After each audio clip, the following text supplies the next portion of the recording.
Bismillahirrahmanirrahim. We are going to start administrative law. What is administrative law? Administrative law encompasses laws and legal principles governing the administration and regulation of governmental authorities, both federal and provincial in Pakistan. Such authorities are delegated power by Parliament, or in the case of a provincial authority, the provincial legislature, to act as agents for the executive. Generally, administrative authorities are created to protect a public interest rather than to vindicate private rights. Governmental authorities must act within constitutional parameters. These and other limits have been codified into statutes such as the Constitution of Pakistan and provincial analogies likewise law of writs.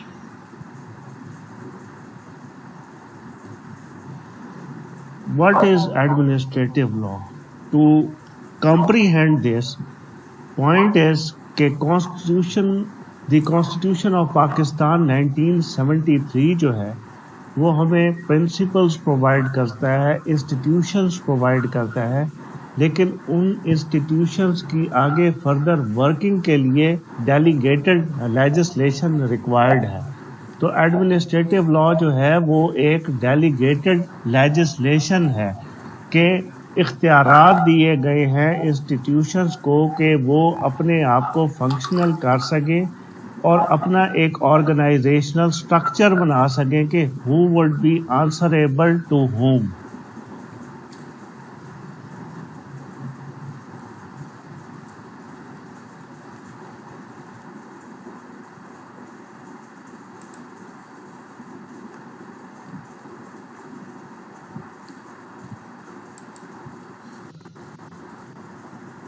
Now we are going to discuss the ambit of the administrative law, that how we can define administrative law.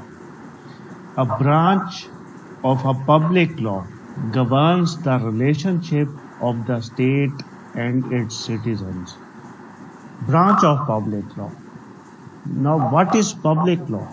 Public law is that part of law which governs relationships between individuals and the government, and those relationships between individuals which are of direct concern to society. Public law comprises constitutional law, administrative law, tax law, and criminal law, where there is a relation of an individual or citizen with its state. Then it regulates the manner of exercising power by the executive branch of government and administrative agencies so as to ensure legal limits. Every organization or institution working under the umbrella of the Constitution of Pakistan 1973. But every rule of business is not given in that constitution. So they have delegated the legislation to the institutions. By their own they can frame the laws. So but there is some limit. They cannot violate the basic principles laid down in the Constitution of Pakistan. So it's necessary that those agencies, those administrative institutions of the government have to work within that ambit or to ensure legal limits. Then ultimately, by controlling power, it provides protections to the citizens against ultra-vires act and abuse of power. Fundamental rights of Fundamental rights are being protected by the Constitution of Pakistan 1973. For each and every individual is considered as citizen, and assurance is given by the Constitution. So, ultra vires acts means if any government agency or institution is going beyond their limit or deciding the matters which are not in their ambit, that those actions are considered as ultra vires act and can be challenged, and they will become ultra vires act. And abuse of power, the office bearer of those organizations cannot abuse their power. They cannot go beyond their power. They have to work within their limits which are given by their laws, even bylaws. What is bylaws? Bylaws are the laws which are framed by the organization under the umbrella of the Constitution. Administrative law is the law relating to the organization's powers and duties of administrative authorities.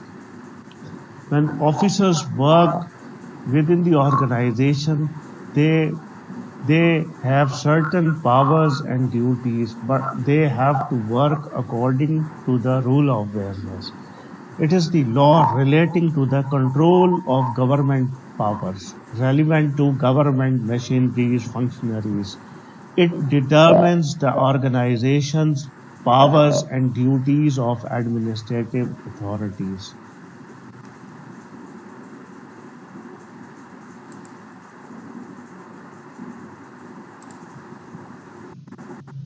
Purpose of administrative law. First purpose is to check abuse of administrative power. Means to monitor that if any authority or any personnel is misusing his power, then to protect persons from unauthorized encroachment of their rights and interests. As citizens of Pakistan, as we discussed, rights are being protected by the Constitution of Pakistan. And if any administrative law is operating and any official is misusing the power and violating the rights and interest of any individual or citizen, then administrative law will be operational to make those who exercise public power accountable to the people. Accountability is the major factor. That that administrative law provides the foundation to make accountable those officials so that they would also be answerable for their acts, for their misusing of power.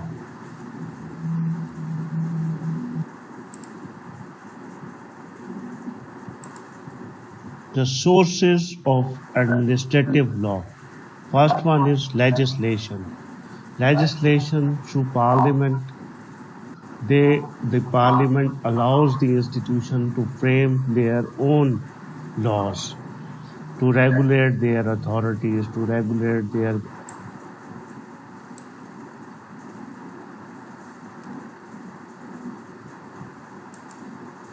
The sources of administrative law. First one is legislation. Legislation through parliament. The parliament allows the institution to frame their own laws, to regulate their authorities, to regulate their own businesses.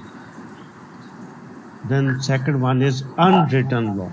Unwritten law means customary law on the basis of usages, cultures, norms, traditions, values, and the precedents. Precedents are the decision given by the higher authorities given by the constitutional courts, which includes Supreme Court, High Court, service tribunals, for example, services tribunal, industrial tribunals, labor tribunals, so on and so forth. Then comments by jurists. Jurists, the law-knowing persons, uh, which includes judges, lawyers, uh, the comments of what they apprehend from some law, what they give their opinion is said to be comments by jurists.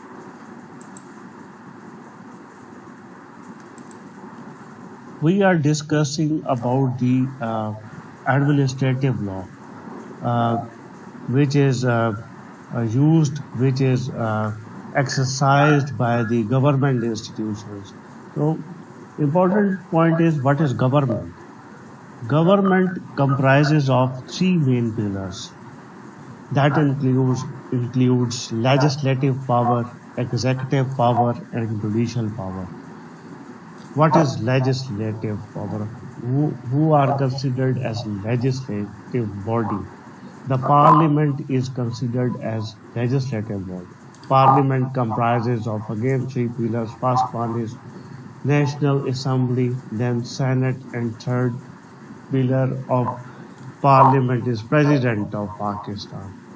The bill is initiated in National Assembly that must be um, approved with two-third majority from the National Assembly and then sent to Senate and must be endorsed from the Senate, and afterwards that have to be signed by the President, then that will become a law.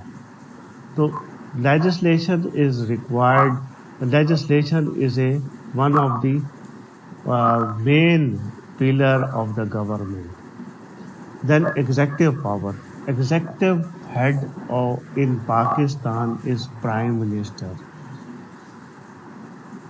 Cabinet ministers provide support to the Prime Minister in achieving overall Pakistani objectives and goals.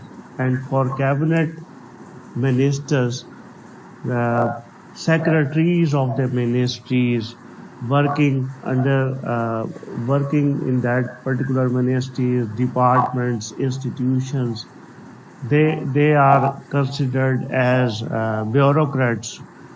So those bureaucrats are uh, considered as executive power of the government. Basic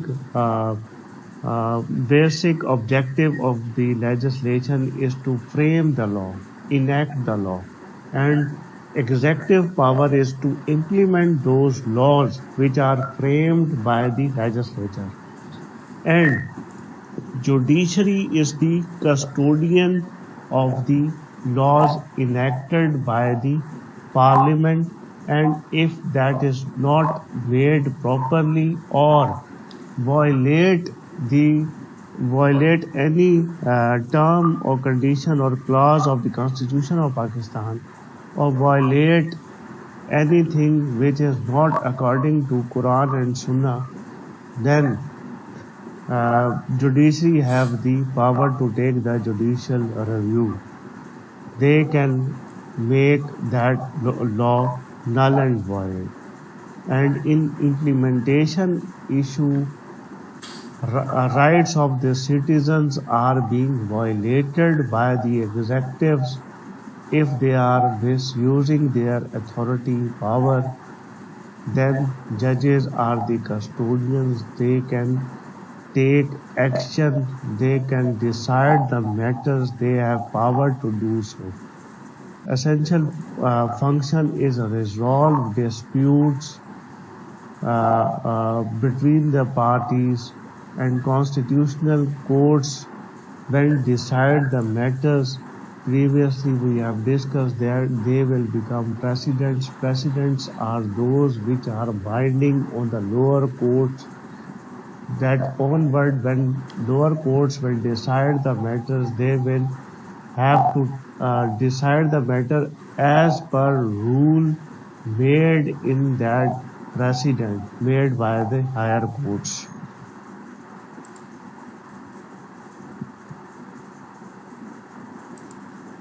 Advantages of law. First one is uniformity and certainty. Uniformity and certainty means that rules and regulations are for all.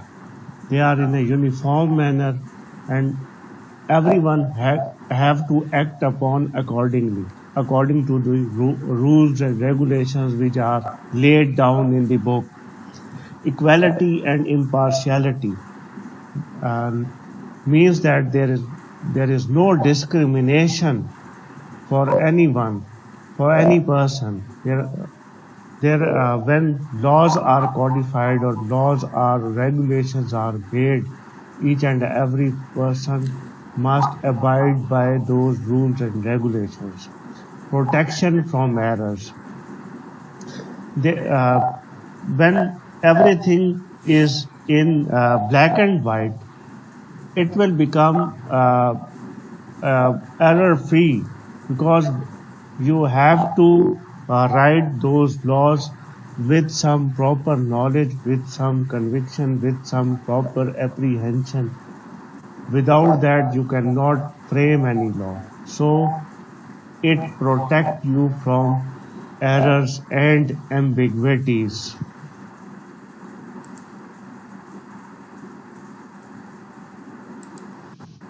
When we discuss disadvantages, demerits of law, first one is rigidity. That means that is not flexible, a flexible one. You have to act upon as per rules and regulations which are written. You cannot move, you cannot make your decisions. You have to act upon uh, according to the rules and regulations. Second one is conservatism. Conservatism means again no flexibility, rigidity. You cannot change, you cannot modify, you cannot alter. You have to act upon accordingly. Formalism means everything is formalized.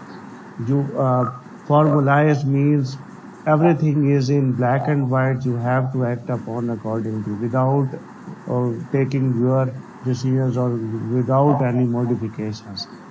Needless complexities is another issue. Needless complexities means, for instance, if apparently you think that decision is, you can take the decision on the basis of factual ground, but if those are not permissible by the rules and regulations, you cannot take any action. You cannot decide the matters on the factual conditions. You have to act upon law.